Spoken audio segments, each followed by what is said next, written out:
ఏ క్రైస్తవునైతే దేవుడు ఎక్కువగా శ్రమలకు అప్పగిస్తాడో ఆ క్రైస్తవుడే భవిష్యత్ కాలంలో మరెక్కువ దేవుని మహిమ అనుభవించేవాడిగా మార్చబడతాడు.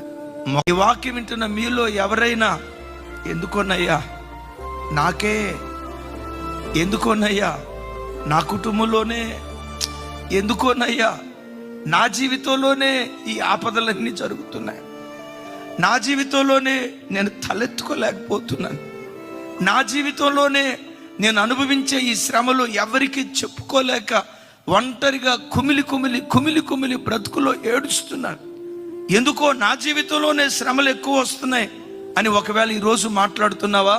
ఈరోజు ఎక్కువగా నువ్వు కాల్చబడుతున్నావంటే భవిష్యత్ కాలంలో మరెక్కువ మహిమను దేవుడు నీకు అనుగ్రహించబోతున్నాడు.